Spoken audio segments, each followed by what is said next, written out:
میرے اسلامی بھائیوں، اب غور سے سنیں،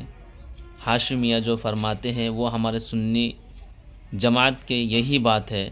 لیکن دیوبندی وہابی لوگ اور بھی دوسرے لوگ کہتے ہیں کہ سنی لوگ اعلیٰ حضرت کے ماننے والے مزاروں میں صرف چادر ہی چادر چڑھاتے ہیں، حالانکہ ہمارے اعلیٰ حضرت نے کبھی سنیت کو بدنام نہیں کیا ہے، بلکہ اعلیٰ حضرت نے ہمیں یہ تربیت دی ہے کہ مزاروں کے چادر کو چومنا بھی منع ہے۔ اب بتائیے، مزاروں میں صرف چادر ہی چادر نہیں، بلکہ اعلیٰ حضرت نے یہ فرمایا ہے کہ مزار میں صرف ایک چادر، صرف ہمارے اعلیٰ حضرت نے نہیں بلکہ جتنے بھی اہل سنت والجماعت کے علماء کرام ہیں وہ صرف ایک چادر کے حکم دیتے ہیں، اس بنا پر کہ وہ اور قبروں سے الگ دکھے،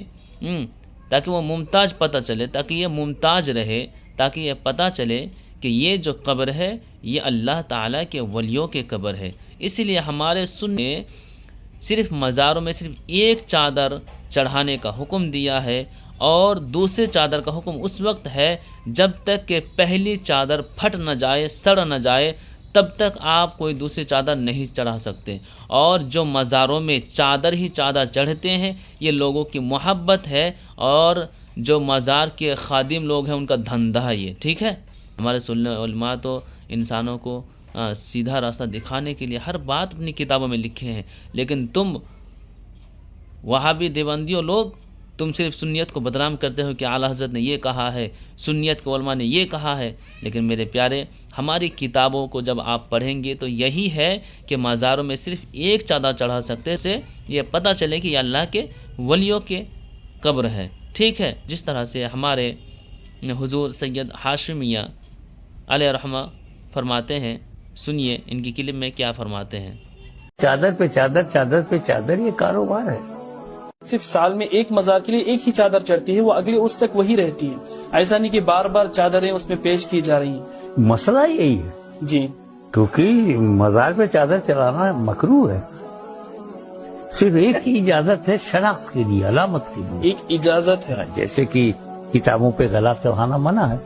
قرآن پہ اجازت ہے کہ ایک غلاف چڑھا سکتے ہیں آپ، جی، تاکہ امتیاز رہے۔ امتیاز، کتابوں میں کتاب اللہ الگ دکھے تو مردوں میں قبرستان میں ولی اللہ الگ دکھے، ایک واہ، چادر کافی ہے۔ سبحان اللہ۔ اور چادر پہ چادر، چادر پہ چادر، یہ کاروبار ہے، اللہ، اور عوام کا پیار ہے، سجاد نشین کا کاروبار ہے، تو کائے کو روکے وہ؟ بے شک یہی تو ہمارے علماء کرام کہتے ہیں کہ اور مزاروں میں جو لوگ چادر ہی چادر چڑھاتے ہیں یہ لوگوں کی محبت ہے، اور جو مزار کے خادم لوگ ہیں ان کا دھندا ہے، وہ کبھی منع نہیں کریں گے، وہ کبھی روکیں گے نہیں، ٹوکیں گے نہیں، کیونکہ یہ ان کا دھندا ہے۔ ہمارا سنت یہ نہیں کہتا کہ تم مزار میں صرف چادر ہی چادر چڑھاؤ، ہمارا سنت یہ نہیں کہتا، ہمارا سنت تو یہ کہتا ہے کہ تم مزار کے پاس یعنی کوئی اللہ کے ولی کے دربار میں جاؤ تو تم اتنی دور میں کھڑا رہو جتنی زندگی میں ان سے دور رہے ہو۔ اللہ کے ولیوں کے دربار میں جاتے ہیں تو ان کی چادر کو بھی نہ چومو، کیونکہ آپ اتنے گنہگار ہیں، آپ کی چادر چومنے کی آپ کی حیثیت ہے، لیکن ہم لوگ کرتے کیا ہے کہ مزاروں میں جا کر چادر کو چومتے ہیں، اور جو جاہل لوگ ہیں وہ سجدہ بھی کر دیتے ہیں، حالانکہ سجدہ کرنا حرام ہے ہر انسان کے نزدیک، ہمارے نزدیک قطعی طور پر یہ حرام ہے۔ اور کوئی لوگ ایسے بھی ہوتے ہیں جو مزار شریف کا طواف کرتے ہیں، حالانکہ یہ سب کرنا ہمارے سنیت میں ناجائز ہے، ہاں ہمارے سنیت نے اس کو پہلے ہی منع فرمایا ہے، لیکن یہ وہابڑوں لوگ صرف سنیت کو بدنام کرنے کے لیے کہتے ہیں کہ سنی لوگ نے یہ کیا ہے، سنی لوگ نے وہ حکم دیا ہے، سنی لوگ نے یہ کہا ہے۔ تو میرے دوستو یہی حقیقت ہے، اسی لیے آپ لوگ سنیت کے دامن کو تھام لیں اور یہ غیر مذہب کو دامن کو چھوڑ دیں۔